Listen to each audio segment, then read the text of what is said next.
Hello, everyone. This is Manar Adli. I am the founder and director of MintPress News. I am here in Minneapolis in studio with a very special guest. We're doing part 2 of our interview with the very brave Willy Massay. He is an ICU trauma emergency room nurse that has just returned from a medical mission in Gaza. And today we're doing part 2 of our interview. And we're going to continue the conversation about some of the things that he saw when he was in Gaza. Horrific things that he saw. And I invite everybody to view part 1 of that interview on our YouTube channel. And of course, we do have some of those shorter clips shared on social media. Willy, it's good to see you again. Good to see you, Manar. Thank you for coming back to do part 2 of this conversation, to continue sharing with the world some of the really unbelievable things that you saw in Gaza.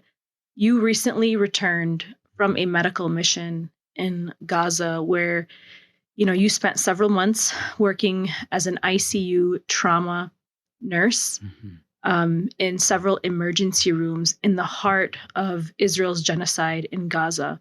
You worked at the Nasser Hospital in the emergency room there in the south, Al-Aqsa Hospital, and Deir al-Balah, which is in the middle area of Gaza. Mm-hmm. And you also worked in the Indonesian hospital in the north. Correct. And, I was really affected by part 1 of our interview. Some of the things that you left us with are stories of mothers coming to you with plastic bags with the body parts, the shredded body parts of their children. Mm-hmm. We want to talk about beheaded babies. You had mothers coming in with shredded babies, shredded heads in plastic bags, looking for you to put their child together.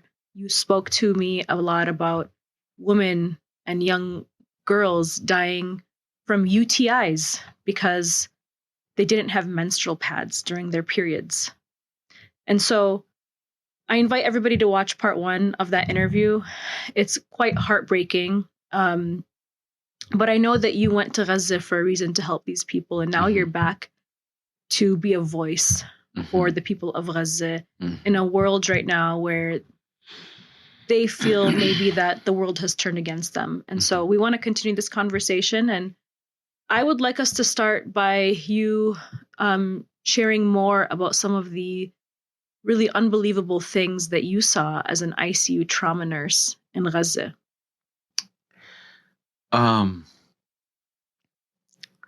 Death everywhere, unbelievable suffering and pain caused by none other than Israel's genocide in Gaza. No one shoots a child once or twice in the head or in the chest by accident. It's on purpose. Israel kills children in Gaza on purpose and by well-designed atrocities, because no one can shoot a child by accident multiple times in the head, in the chest, in the groin. No, it's by design. So those are the most horrific things that I've seen.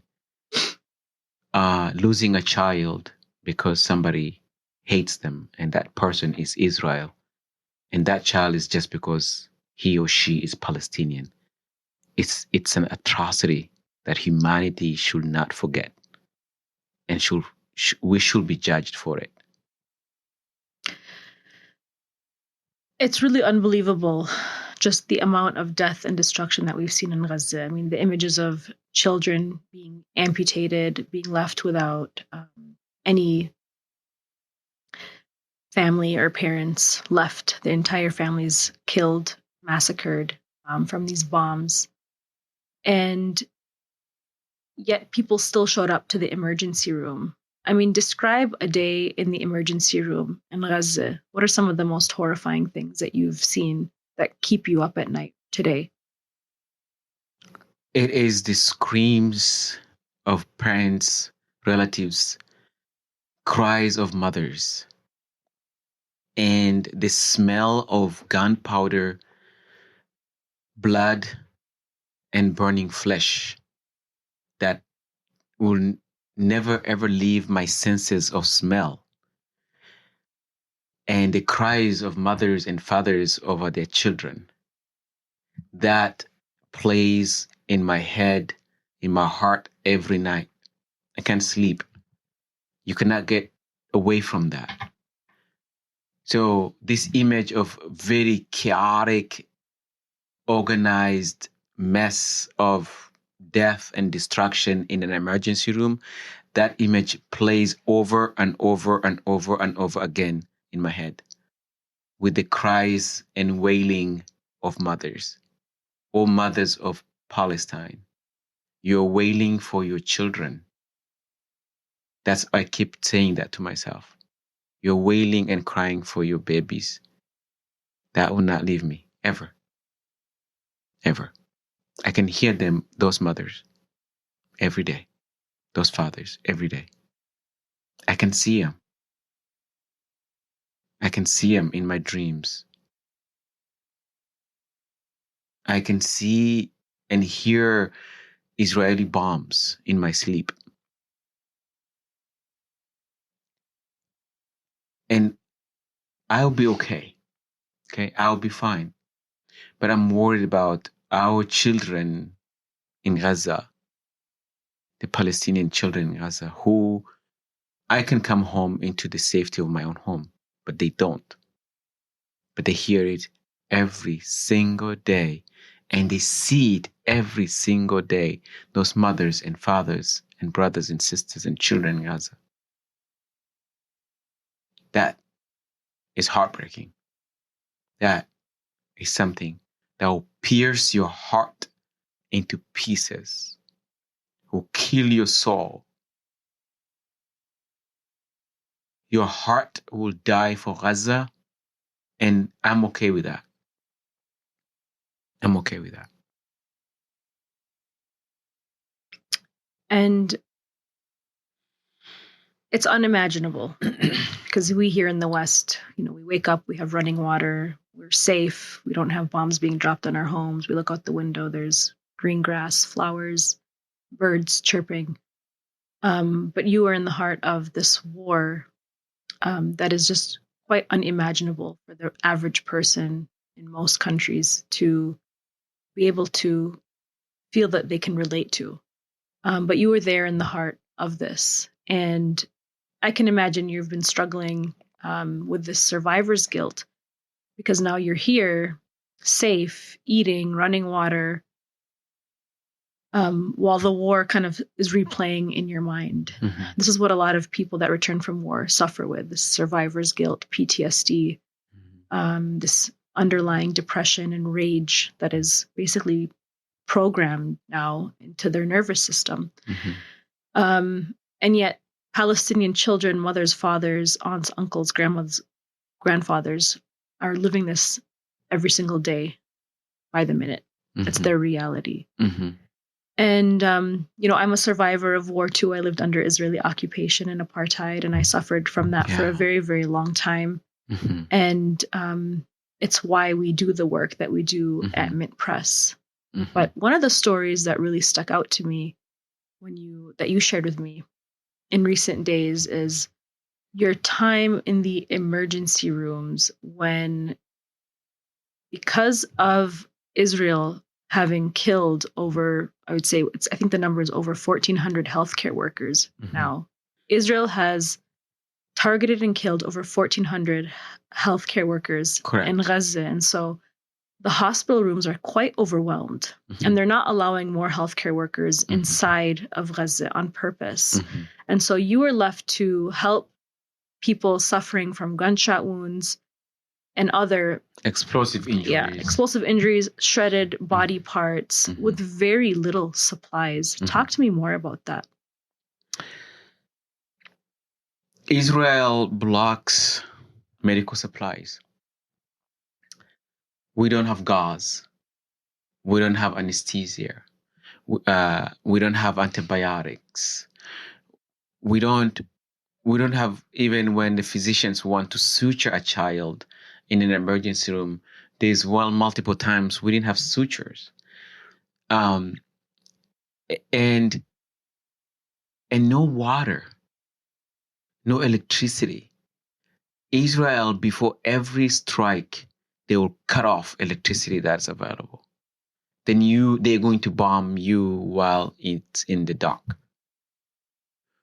At that moment, your patients that are in the ventilators, oxygen will cut off.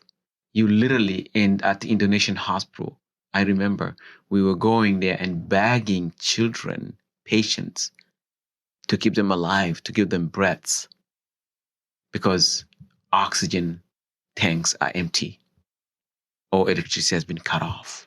What do you mean by bagging them?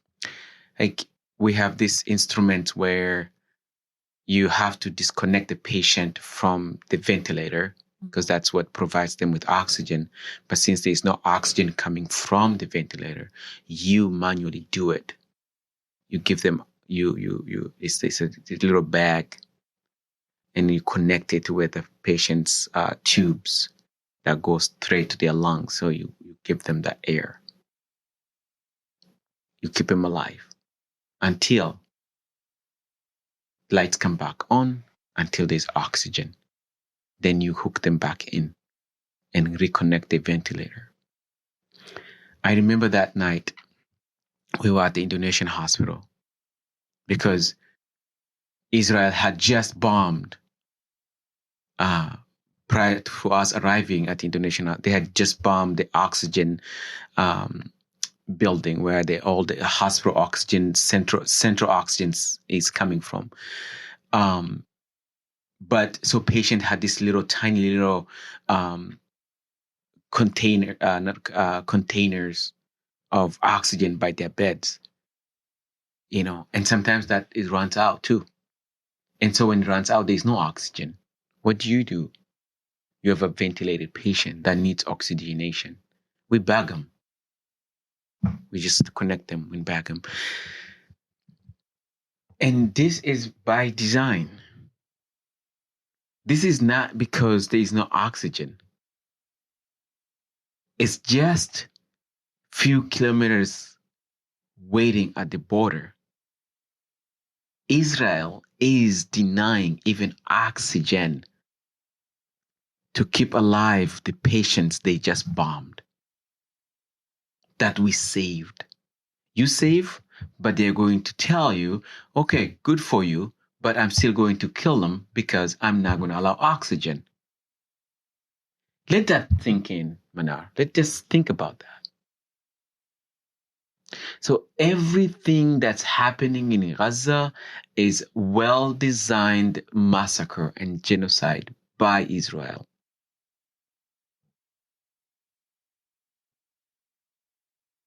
And on top of killing these children, maiming them, completely making sure that Gaza is a wasteland, but they're still going to deny you the very basic of life-saving equipment, including oxygen, gas, medicine.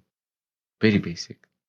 And I can imagine, these hospital rooms are already understaffed. And so you have people bagging this oxygen to these patients, and there's other patients waiting to be helped and treated.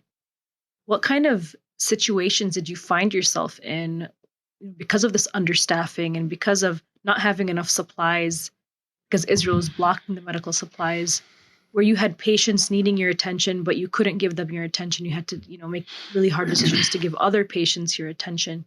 And perhaps, I don't know, maybe you saw patients dying because there just wasn't enough help to treat them. I remember one night when there was no electricity. Israel had just cut off electricity. And so we were bagging these patients, right? And you can watch the you can see we bring this tiny little oxygen saturation pulse oximetry, we call them. We put them in patients' fingers. So you're watching their oxygen drop 99, 100 to 92, 70, 60. They're dropping because that means their oxygen they're not getting enough oxygen. And so the lower it gets, of course, they're going to die.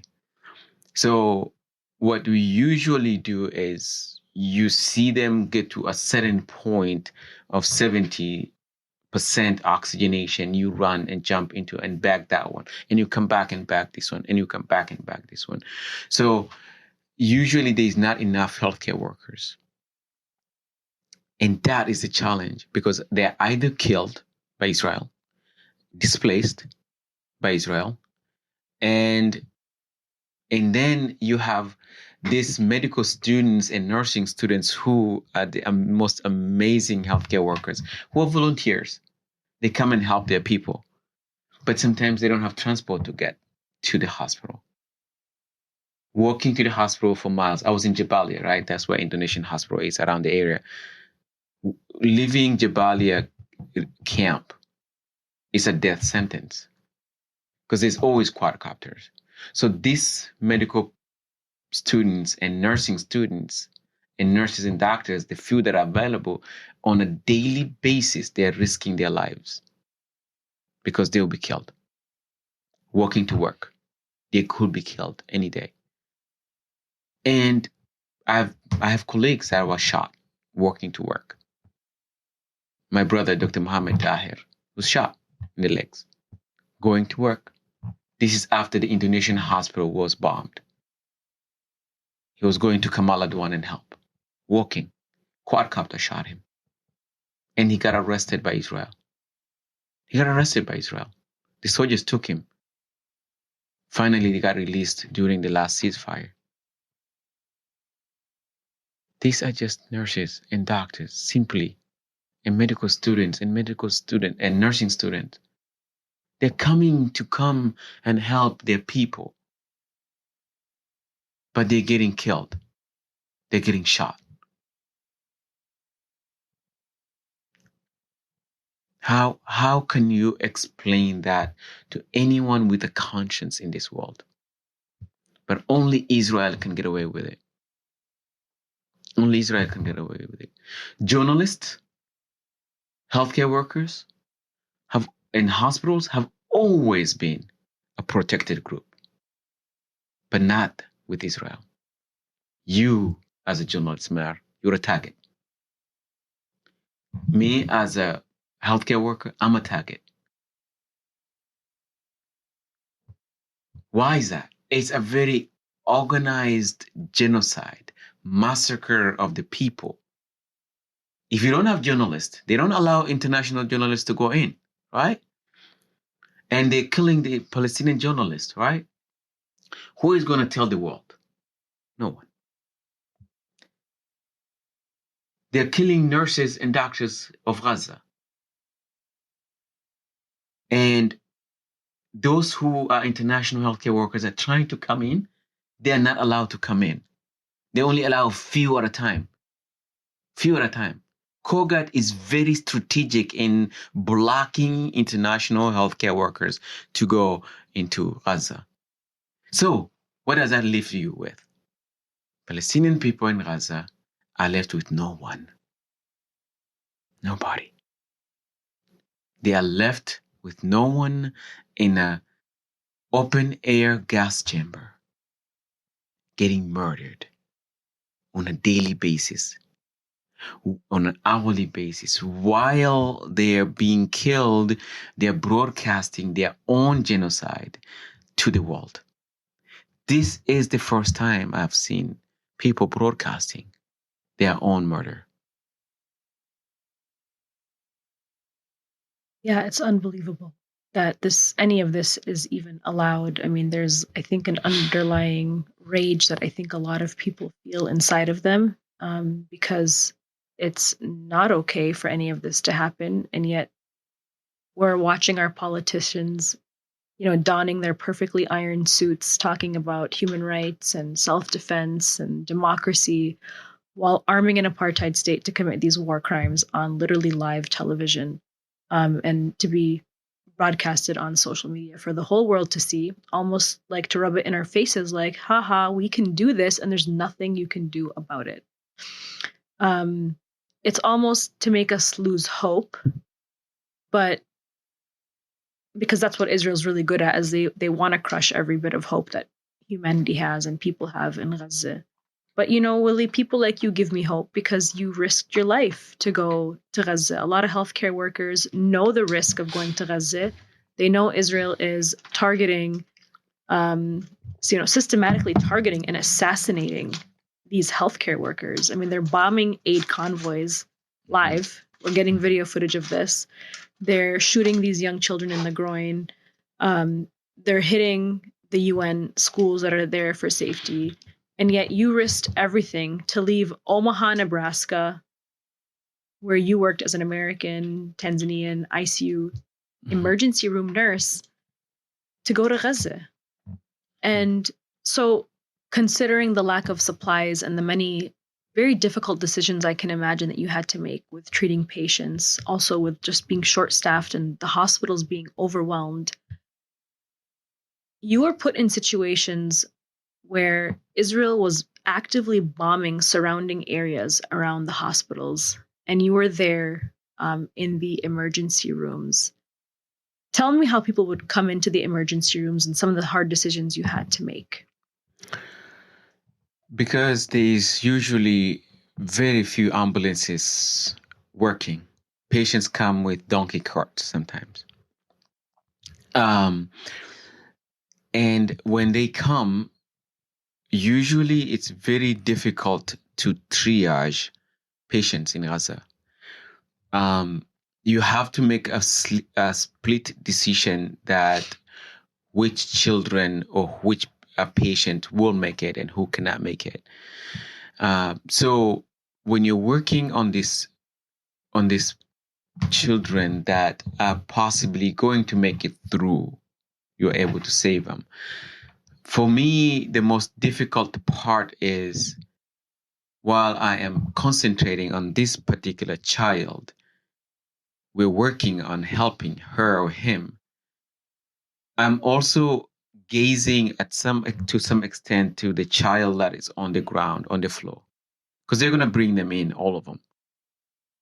And the most difficult part is to watch. I remember this little girl. She's taking her final breaths and she's choking in her own blood. And no one is able to, and no one is available to even just suction the blood out of her mouth so that she can peacefully die. This is by design. Israel does that by design. I'll never forget her, watching her dying alone on the cement of the hospital floor, alone, and choking in her own blood.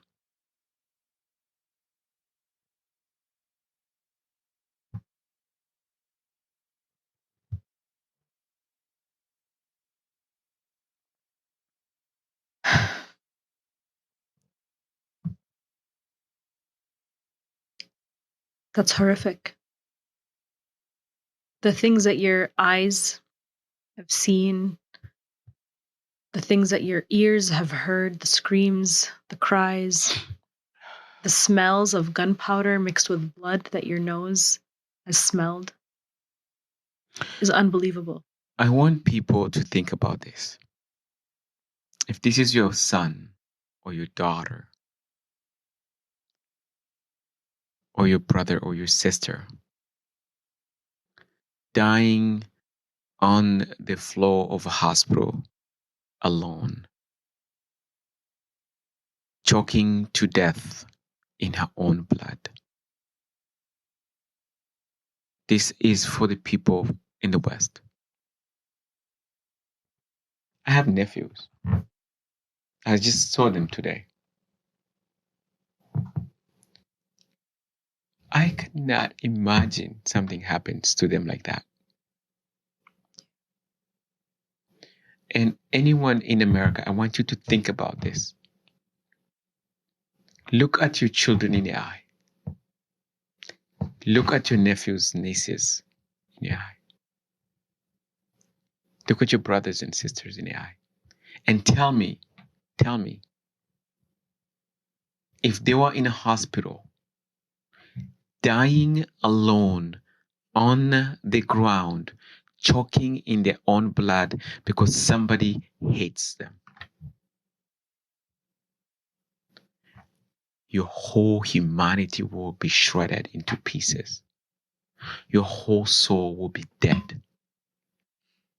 If somebody does that to my nephews, I'd rather die. I would take it for them. I would take it for them. I looked at those children in Gaza dying alone. I wish I would take their place. Because I'm old enough. I have seen the world. I've done enough. I have so much to read. But I wish it was me and they would take my place because they have so much left to do in their lives. And for any American, anyone in Europe and the world, if you can do anything for your nephews, your children, your nieces, and your brothers and sisters and your parents, then you can do it for people in Gaza. We shouldn't allow that. Why? Why would you allow that? Well, we have Israeli politicians openly saying how they feel about Palestinian children. I mean, no, there's no innocent lives. That's what they keep saying on repeat. And they've described us Palestinians, all Palestinians, as human animals that need to be eradicated. And if that's not the talk of a genocidal regime, I don't know what is. You know, I'm not a politician. I'm just a healthcare worker.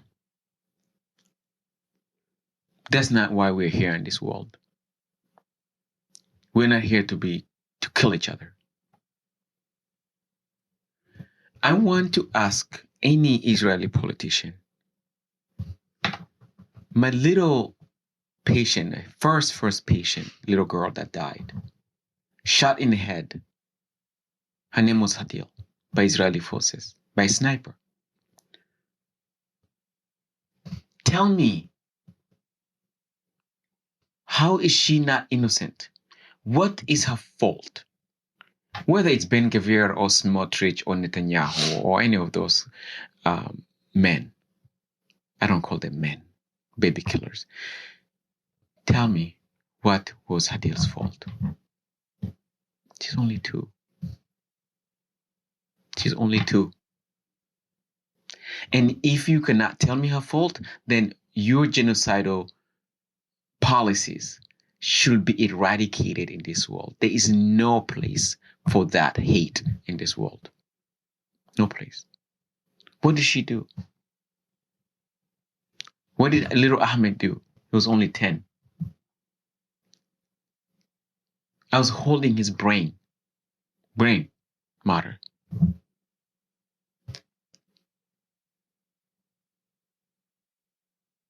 And blood is dripping through my hands. I didn't even have gloves. I didn't have gloves. I can never forget the warm blood from this child's head dripping through my hands as I'm holding his brain inside.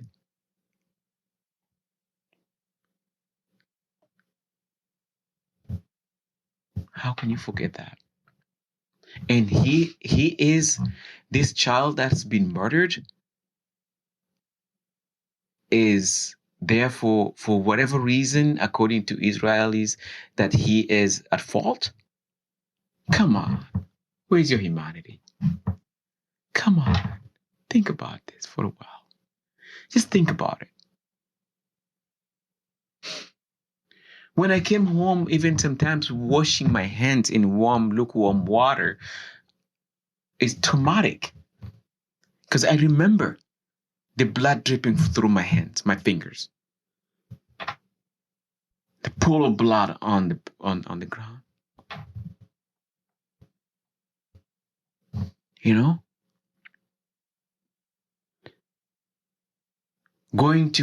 taking a child for a CT scan in a different hospital while I was in Deir Balah. We were afraid this child had maybe spinal cord injury, so I'm holding his neck together, and he was shot in the face, and I can see just blood dripping through his mouth, and I didn't even have a suction to suction him out, to have him breathe a little bit. I remember that moment. We were going through Salahuddin Road. It's a red zone. They'll bomb you. But I said to myself, if Israel want to bomb me, they're going to bomb me on Salahuddin while I'm taking this child to the hospital, another hospital, to get a CT scan, because there is no CT scan in Deir Balah. So only one CT scan in the south, with 1.9 million people displaced there when I was there. One CT scan. At the Indonesian hospital, there was only an X-ray machine. Israel went to Indonesian hospital and they burned even X-ray machines. They burned printers. Why would you want to burn a printer? What did that printer do to you? They burned the only dialysis center at Nasser Hospital in the south. So patients are not only dying from being massacred by the bombs we provide, but the chronic illnesses are dying of chronic illness, like dialysis patients with kidney failure, patients with heart disease, congestive heart failure, patients with diabetes are dying. It's a awful designed genocide. And that's why it's so important to hear your testimony, because I believe we see maybe just a fraction of what's really happening in Gaza. As horrific and horrible as it is, those daily occurrences and experiences that you have had, people don't hear those kinds of stories. And so I want to hear more about Israeli soldiers coming into the hospitals and purposely destroying medical supplies, because I think that's adds on to the testimonies of deliberate war crimes. Yes. Indonesian hospital was bombed by Israeli forces.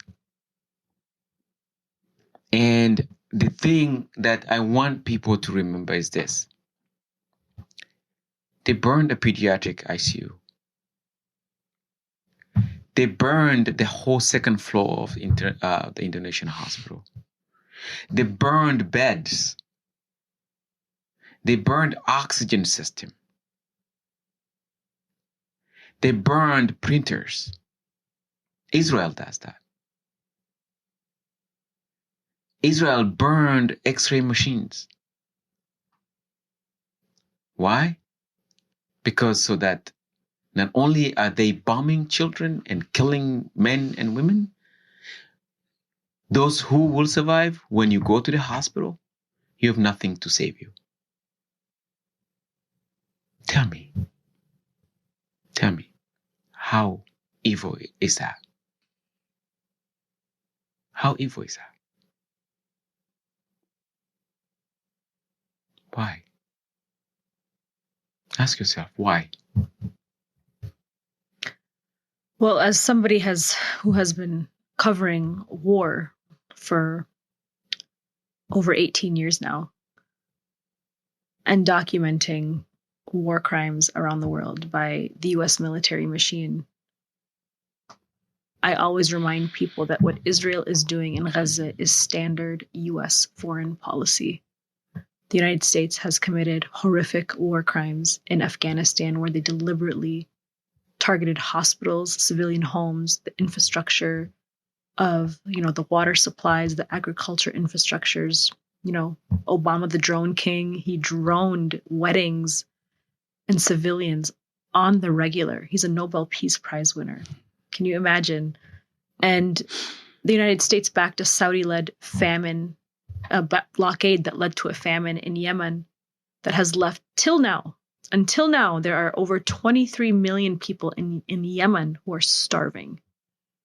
Over 1 million are children or more. 23 million is a lot, so it's probably more than 1 million children.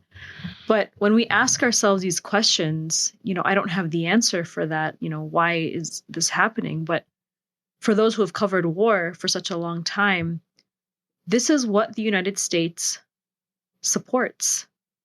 And so I'm one of the people that always say, we can point our fingers at Israel, all day long, but it's like every single one of those bombs has been supplied to Israel by Western countries from, the United States, Great Britain, Germany, and all the miles long of aid trucks that are standing at the Rafah border waiting to get in.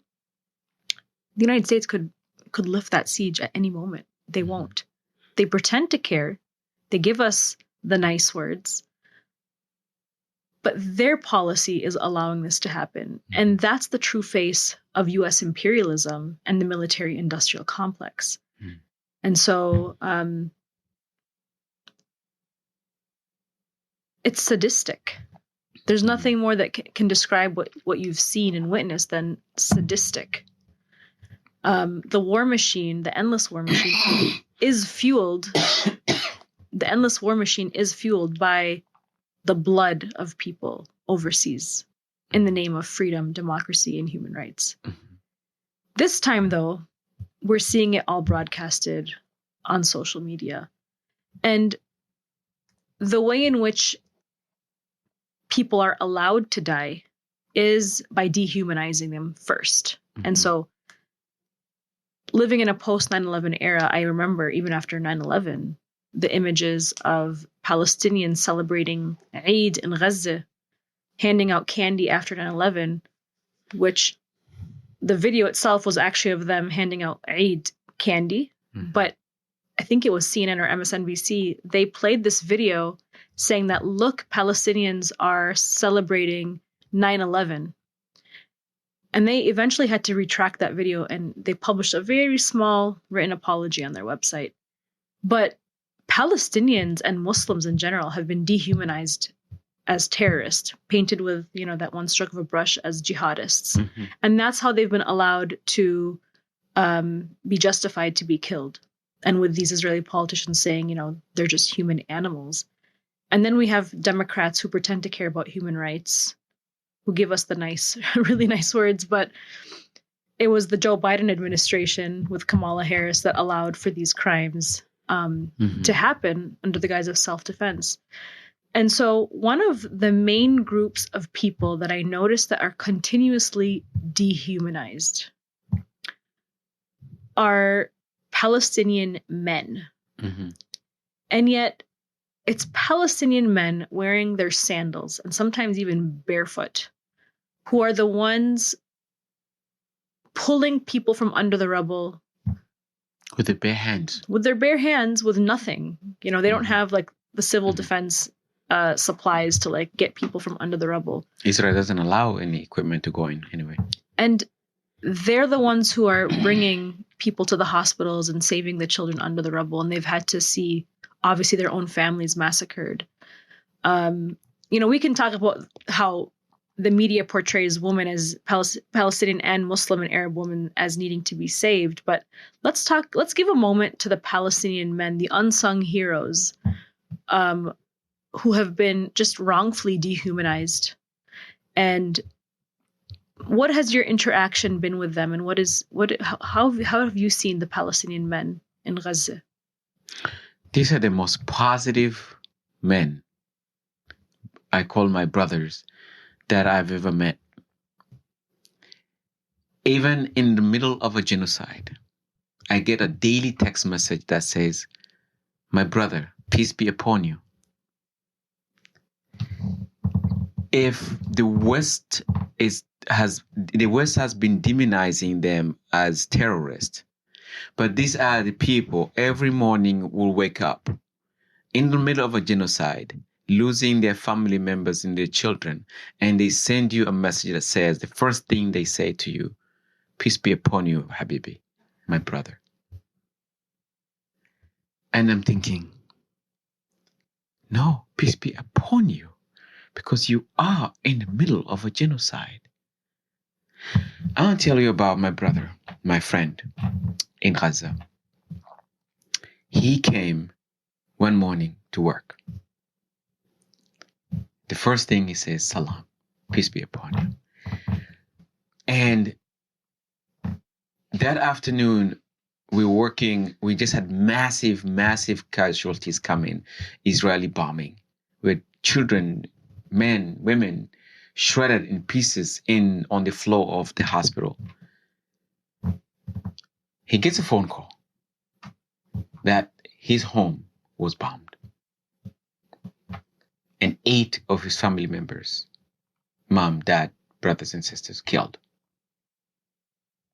This brother goes home and he goes and buries his relatives under fire. Israel is still firing in the area. He goes and buries them. He finds a tent and he sleeps and he comes back. I thought maybe he will take a week off or something. He comes the next morning to work. And this is a healthcare worker? Healthcare worker. He's a nurse in Gaza. I told him, "Habibi, why are you here? Yeah. Brother, why are you here? Stay. It's okay to grieve." And he looks at me, "Peace be with you, brother. But we have work to do. We have people to save." 2 days later, his uncle gets killed. And he goes and buries them. And he comes back to work. And this is a terrorist? Really? Let's not throw around this word terrorism. Because, in my opinion, Israel is a terrorist state. So it's okay, a state that is dropping multi-million-dollar weapons in the heads of children. They are the democratic nation. They are the democracy. But the children that are being murdered, shredded into pieces, these are terrorists? Come on. Who are they fooling? Who are they fooling? We aren't stupid. Mm-hmm. That brother is a terrorist? Buried his 8 members of family, shredded into pieces? He couldn't find his grandma? She's still in rubble? She's still in rubble. And then 2 days later, his uncle is killed. I mean, this is the story of every single person in Gaza. Yes. We hear that it's like one person from their family member dies at one after the other. Some of them are still buried under the rubble. Maybe they were able to pull some bodies under the rubble. This is the story we hear every single day. I have another story to tell you. Yeah. At the Indonesian hospital, when I was at the Indonesian hospital, in front of the hospital, there's this building. It's destroyed. It's all rubble. I saw a gentleman. He was in his 80s. I think 84, 5 or something like that. He's 85. I saw this gentleman every morning. He goes into the destroyed building. He, with one shovel, he's digging out. I said, what is he doing every day? Guess who is digging out? His wife of 60 years. And she was murdered by Israel at the beginning of the war. And he's still looking for her. He's still looking for her. God. That's so sad. And that's a terrorist? Yeah. That grandpa, I looked at him. I said, it will take you another 100 years to get out for yourself, all of this. And I don't think you have that time. And I hope he will be able to get out his wife out of debris and rubble. I hope someday. He said she is the love of my life, and she's here. I have to find her and bury her. He has to bury his wife. These are the Palestinian men. My brother, Khalid Naban, the soul of my soul. The joy of Palestine, the hope of Palestine. He comes, I messaged him before I went to Gaza. Brother, can we meet? He said, Habibi, we will meet. I'll come. Just tell me what hospital. In the north, it might be difficult to come, but I'll come. Thankfully, I was deployed to Al-Aqsa Hospital in Deir Balah, and he lived in Nusirat camp. So it's usually about 10 minutes, but now because there's no roads, Israel destroyed everything. About a couple of hours to get there, 3 hours maybe. But he made it. He came to the ER, to the emergency room. I had brought him a present. As you can tell, I like Ruh, the soul of my soul. I brought him a sweatshirt that says Gaza, the soul of my soul. I bought it from here. And he was very happy. He put it on right in the middle of the emergency room. But before we were going to have coffee, and then before we could have coffee, there was an Israeli airstrike in nearby. And so there was a lot of mass casualties, MCIs coming in. So I got really busy. We were busy with the patient. And so he said, brother, I'll be back tomorrow, Habibi. I'll be back. We'll have coffee, inshallah, God willing. He was beaming with happiness. This brother, if you do not know Khalid Naban, he's the grandfather of Rim, the little soul girl, of my soul. Soul of my soul. Yeah. We all know both of them. Yes. Yeah. Amazing human being. He is the face of love, justice, peace, and brotherly love and sisterly love for the Palestinian people. He's a face of that. He's an example of that. But not only the Palestinian people, but the entire human race. Because you look at him, you feel peace. You look like this man is a good man. And the United States spent how many millions upon millions of dollars on an Islamophobia campaign of a man that looked like him. A man that looks like Khalid, the grandfather of Reem, the Arab Muslim man wearing the turban and the long dishdasha with the beard, to portray them through this lens that they're barbaric, angry, and aggressive, and abusive, and oppressive, and backwards. And yet we have Khalid grandfather of Reem, showing the world the gentleness, the love, that the peace that exudes Palestinian people, Muslim, Arab men. And it's a man of faith. He is a man that I know his faith in God is unmatched by any of us. He left that evening, went back to Nusirat camp. The next morning, the Israeli forces killed him. The next day. Oh my God. Still wearing the sweatshirt I gave him that says Gaza, the soul of my soul.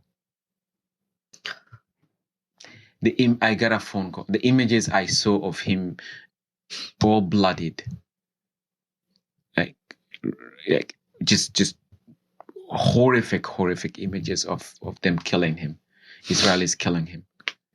But the sweatshirt he was wearing that says Gaza, the soul of my soul, it was still intact. He's buried with it.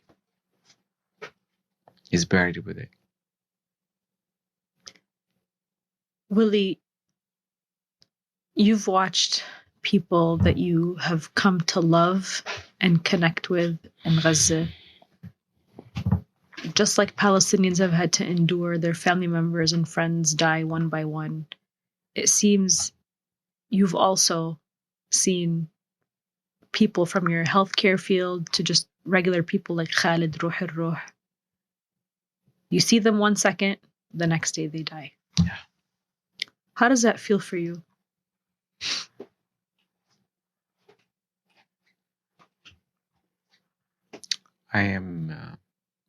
I'll be okay.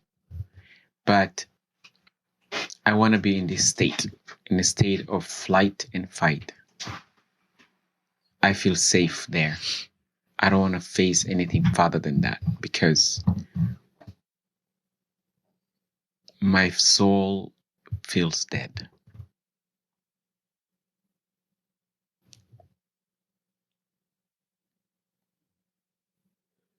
When I remember seeing those children dying alone in the emergency room on the floor, choking to death in their own blood, seeing those brothers and sisters that tomorrow they not come back. But I'll be okay. I'll live with it. I'll live with it because, who am I to complain? What is special about me?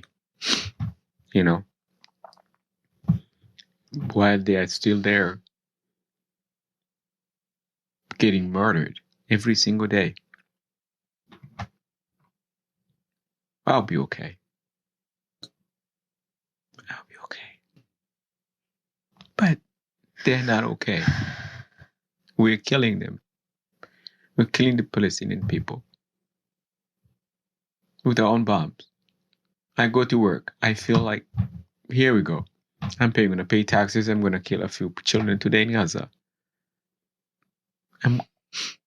How can I live with that? How can I live with that? I'll be okay. My mental health is okay. It's all probably messed up, but it's okay. I'll be fine. To say that you feel safe in fight or flight because your soul is dead is a really profound statement, because a lot of people who return from war after seeing horrific things like death and bombing and losing friends and family, mass suffering, it means that the war that you think you left behind is still ingrained within your soul, within your every being. And so it's understandable to feel that way. It's understandable, because coming back to the West, it almost feels like life here is like, this is not life. In fact, life is the war back home. And this is like a lie. Yeah. It's like we're living in dual realities, and we really are. I'm asking people out there, please open your heart. Please open your soul and see the sufferings of the Palestinian people as yours. Please, for the sake of humanity, please.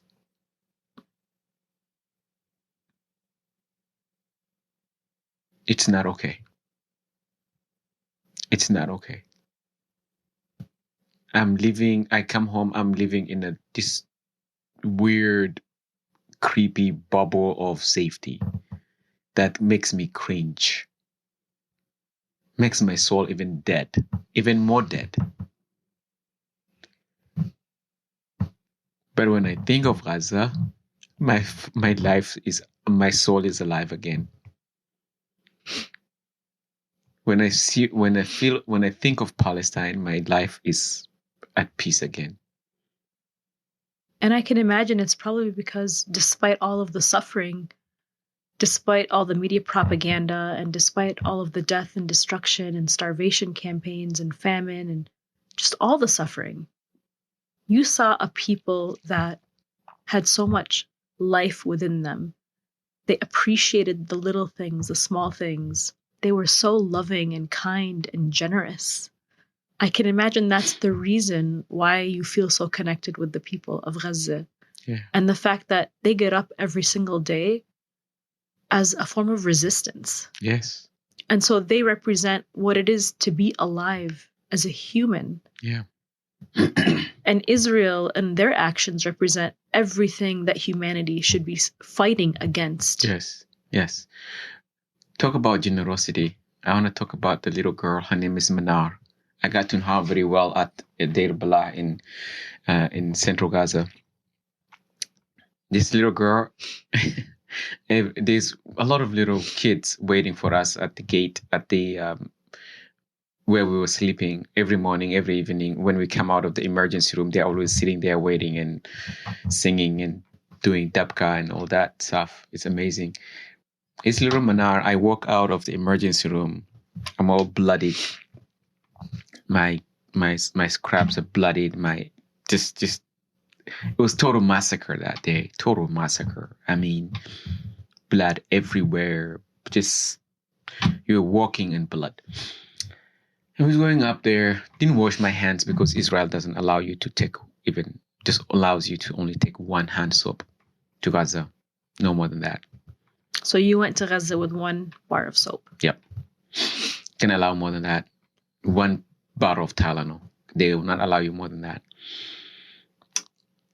She gives me a piece of bread she was eating. She's waiting outside the emergency room. She's like, here, Bilafia. Like, for your health. Eat. I'm looking at her like, Habibti. In my head, I didn't tell her that, but in my head, I'm thinking, you need to eat. I have some tuna that was left over by Israelis before they destroyed all my tuna. But I'm thinking, you need it. She's like, I said, no, Habibi, thank you. Shukran. La. It's no. I say no. She's like, no, she's not letting it go. She gave it to me. And I said, okay, I'll eat it. With my dirty hands, bloody hands. Gotta eat it. Eat it. You cannot say no to a generosity of the Palestinian people. Yeah. That's what your people do. My friend, Dr. Mohammed Tahir, that I talked about earlier. And just to clarify, this is not the same Iraqi doctor. No, this is a different doctor. This is a local Palestinian doctor with the same name, Dr. Mohammed Tahir. Yes. Okay. He's up he's in Jabalia. He's after many months, that was my first trip, I think 8 months of the genocide, the UN, they were able to bring some eggs. Each healthcare worker got 12 eggs.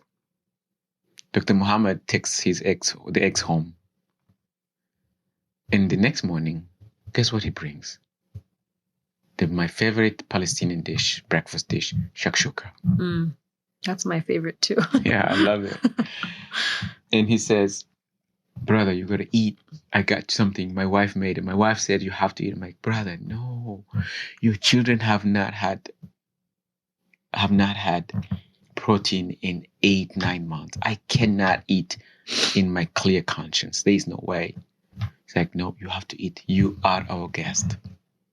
This is what they always says. No, you are our guest. Mm-hmm. We don't have anything, but you are our guest. Yeah. These are the people the world is watching being murdered. The most loving people, the most generous people, the kindest people you'll see.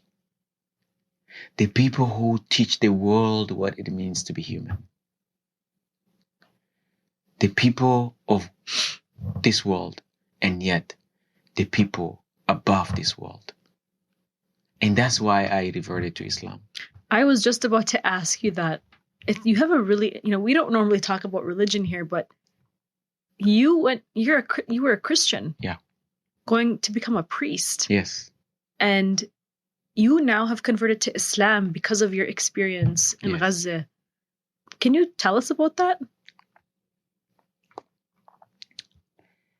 In Gaza, when you are there,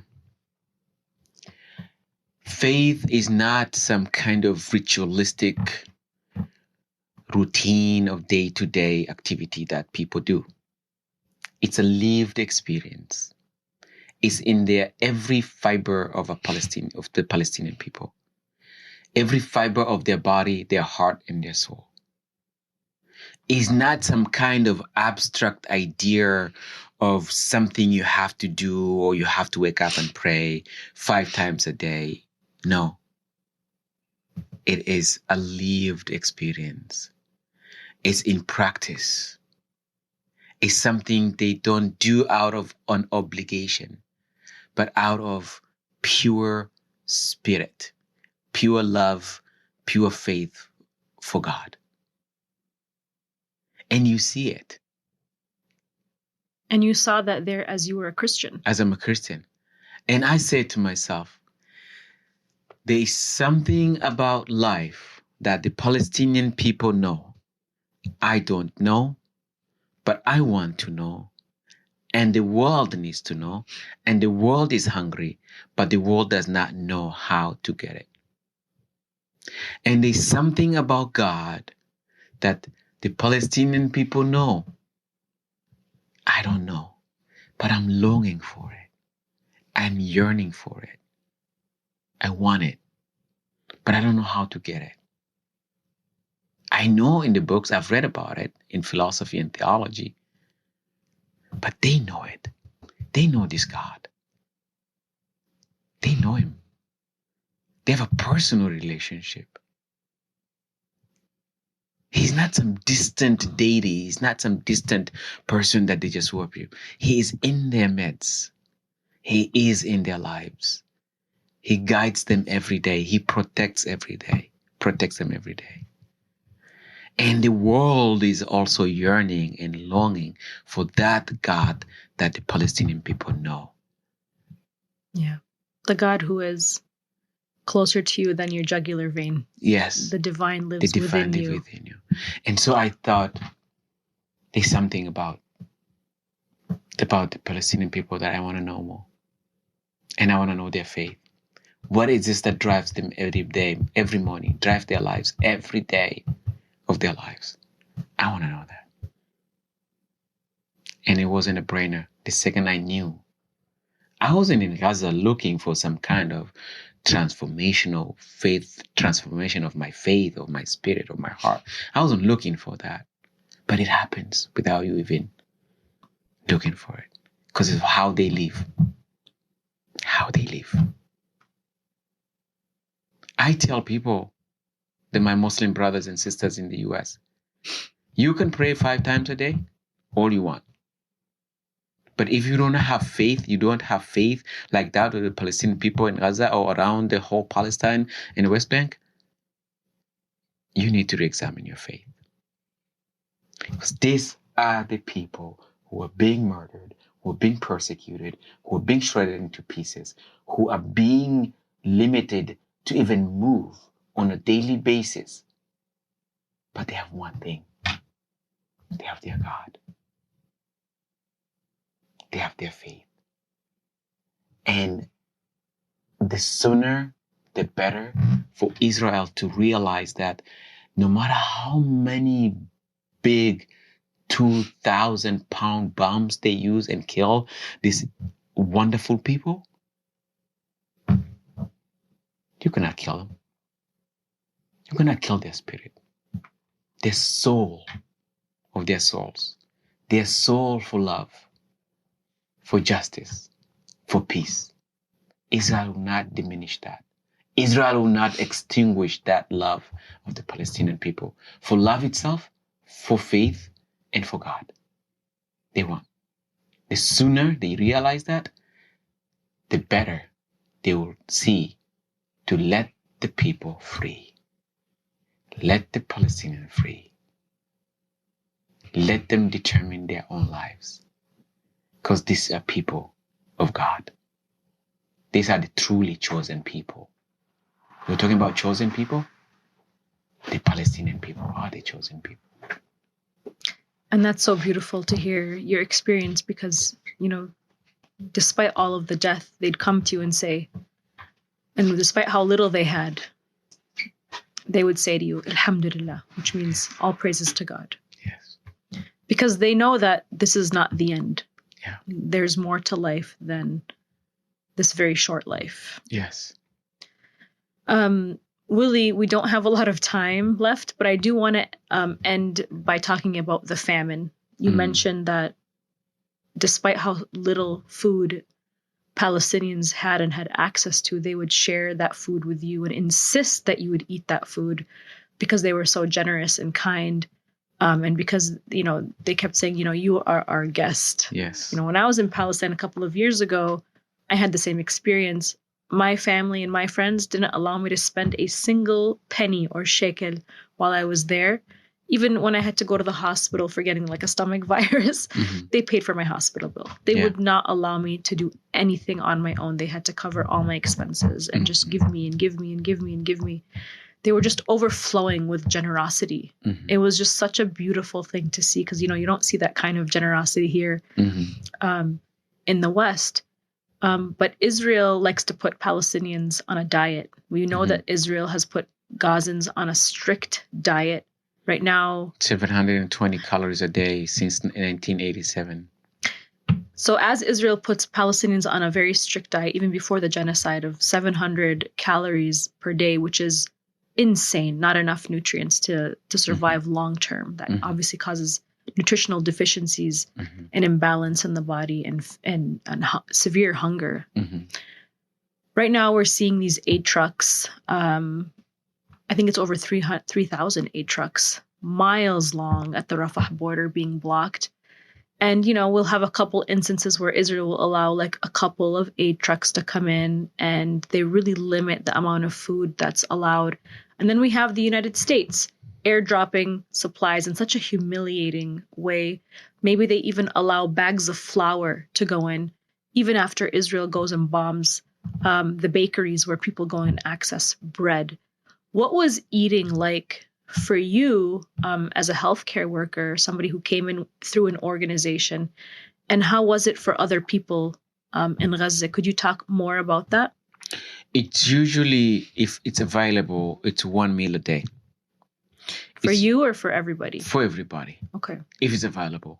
For me, it was available most of the days because I had my own like tuna cans and I brought some crackers and some peanuts that I would eat.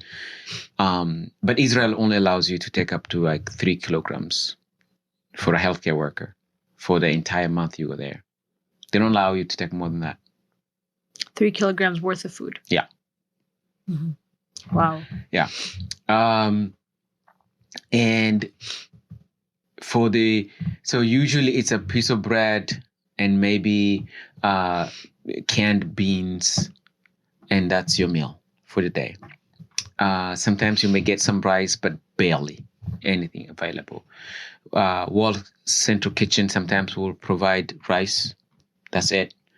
But that's very rare because it's not available either. So the hunger there is horrific. I have seen children.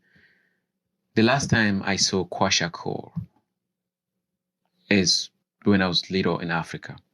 And that's with the protruding Big belly, yeah, very thin skin, puffy face, brittle hair falling, skin diseases, right, rashes and scabies. All of these are signs and symptoms of malnutrition. You see it every day in Gaza. Wow. Children look like you look at the skin is so thin, so brittle, so dry, and scabies from environmental, no water, no nothing to clean them and help them, and I've seen also a lot of some children come to the hospital because of poor nutrition. When they go to the bathroom, they're bleeding. They're bleeding because from their colon. From their colon, yes, because there's no nutrition. And these Palestinian children are used to eating good food that our moms and dads make fresh, but now they're eating canned meat that's not available or canned beans that's not even available. So they come with a lot of gastrointestinal diseases, a lot of bleeding. I saw a child with a hemoglobin of, I think, 4 very, needed blood transfusion. That's very low iron. Yes, very low iron. And so it's extremely difficult to see that. And when I was in Gaza this last time, in 1 week, we had 5 children die of malnutrition. In today's world, if you're American or you're in Europe somewhere, think about a child dying of hunger when we have so much waste in this country, all over. Think about it.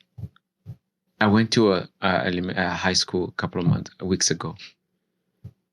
It was during lunch. I look at the trash where they're throwing their trash. It was full of pizza, half eaten or nothing at all. But there's a child in Gaza that's dying by design, on purpose, dying of hunger.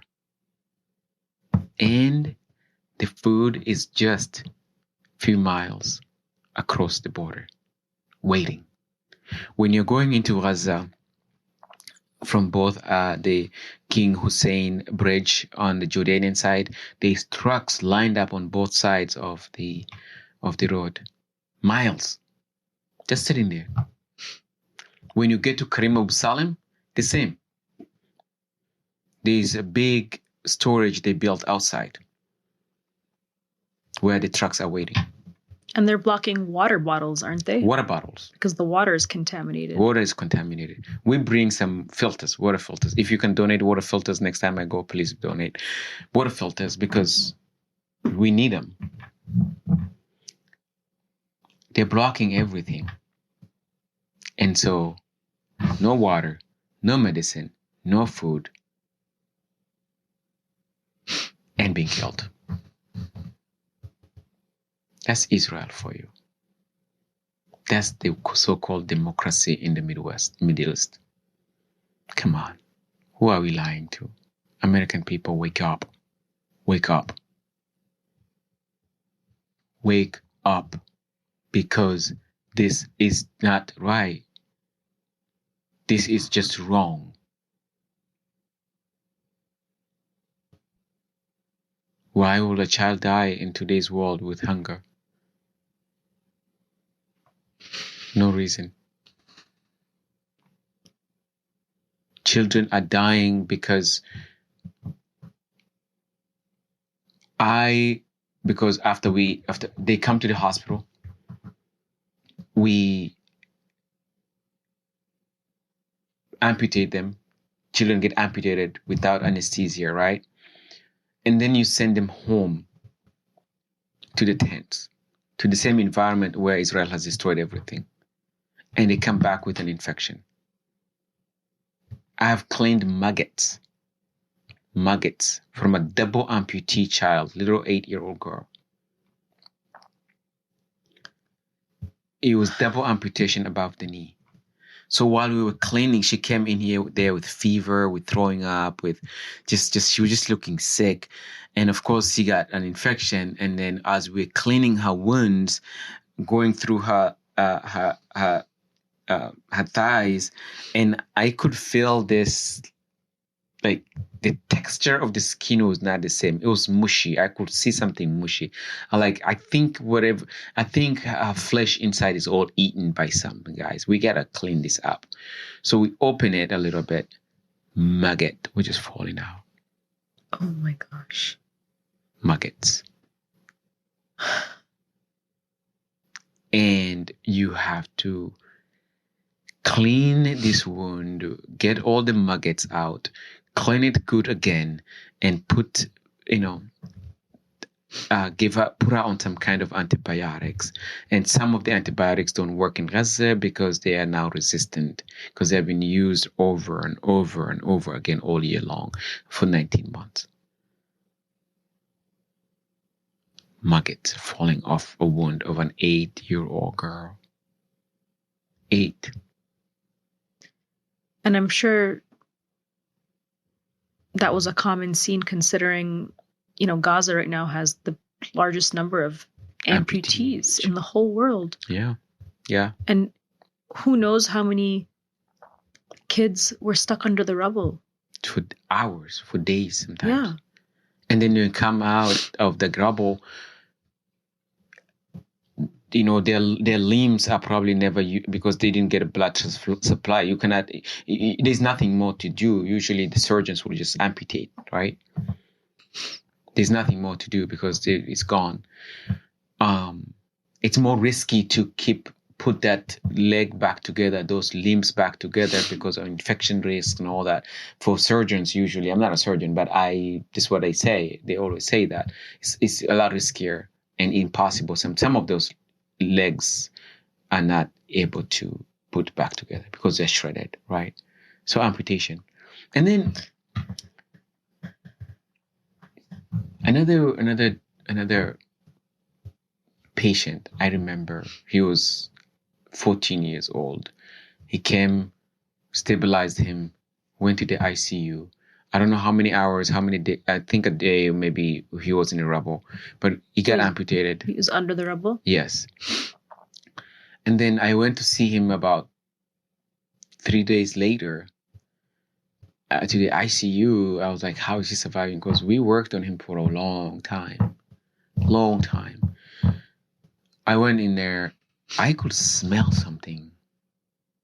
I could smell the stench of rotting flesh. And I asked the nurse, I said, I think his wounds are infected. Because if you walk away from him, the stench of rotting flesh is gone. But the closer you get, stand here, you can smell it. I said, she's like, oh yes, but we don't have antibiotics. And I thought, maybe we should undress his wounds, leave them open to air at least, instead of wrapping them and all that moisture stays in. But she says, once you open it, you open his wound, no one will sit in this hospital. From the stench. From the stench. And did he survive? No. He did not survive. No. I mean, you can tell it was just a matter of time. He was not going to make it. Willy, I want to thank you for your courage, for speaking up, for being there in the heart of this modern day Holocaust, and just being there to support and love and treat all of these children, these women, and have an impact on them, to give people the hope, to know that there's somebody like you and other healthcare workers that care, that want to help the people of Gaza. I know it was not easy, but I know that you will forever be a different man because of this experience. And so we have to wrap up our conversation here today, but I commend you for all that you have been through, for risking literally your life to be there to treat the people of Gaza, and to be here now in the United States to share their stories and your experience. What you've shared with me today is a testimony, a very important testimony of the human rights abuses and war crimes that Israel has committed. And I hope that this interview can be used as a testament to what Israel is doing in Gaza. Did you have any final words or anything you want to leave us with? I'm just a healthcare worker. I just do what I'm trained to do. I just do what is important, what is necessary to be in Gaza. And the second you go to Gaza, you will know why you go to Gaza. You will love it. You love the people there. They're the most beautiful people the world has ever seen. And so I just do what is necessary. And I don't deserve any of the nice words, but thank you. I just thank you for having me. My final request to all Americans, anywhere in the world, any human being, Don't forget Palestine. Please, I'm begging you. The blood poured by Israel, the blood shed by Israel of the Palestinian men, women, and children should not go to waste. It's on us. Do something. I'm begging you. Do not despair. Do not despair. Because the people of Gaza, they don't want us to despair. The Palestinian people don't want us to give up. They want us to keep fighting. Yeah. Together. Together we will defeat Zionism. Together we will make Palestine free. Together we will end this modern day Holocaust. Inshallah. Inshallah. Thank you. As a Palestinian who has also lived under Israeli occupation and apartheid, I want to commend you and thank you for the work that you're doing as a healthcare worker. And, despite how horrific this reality is for people in Gaza, I do see that the tides are shifting. And, we're finding just the average American now, even the average European, average whatever it is around the world who may have not known, they know now. Mm-hmm. You can't turn a blind eye, and you can't unsee what we've seen now, what's happening in Gaza. So I think people are waking up and they're seeing the truth. They're breaking through that propaganda bubble that has been blown up for us by the mainstream corporate media. And it's because of testimonies like yours and it's testimonies like mine when we come out back into the West and we change people's perspectives. I can't even imagine you as a 13, 12, 10-year-old girl growing up, living in apartheid state. But as you said, there's hope. There's hope coming. And I want to ask people are going to ask, now what? Why do we do what we do?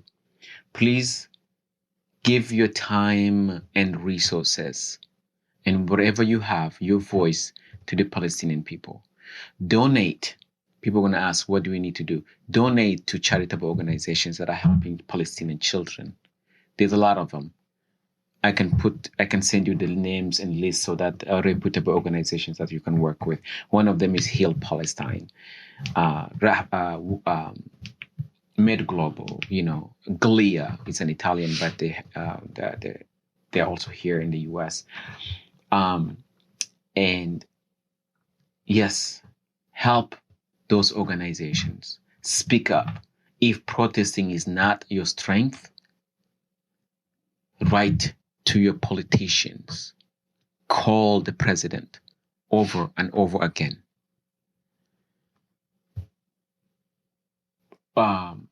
Volunteer locally with the Palestinian causes. Do something. We're counting on you. Yeah. And I'm happy to help by any means. And if you're a healthcare worker, if you're a journalist, when Israel allow you to go, especially for journalists, when they're allowing a trickle of healthcare workers to go, but no journalists. When you're able to go, please go and see for yourself. There is no Gaza anymore. There is no Gaza. Gone.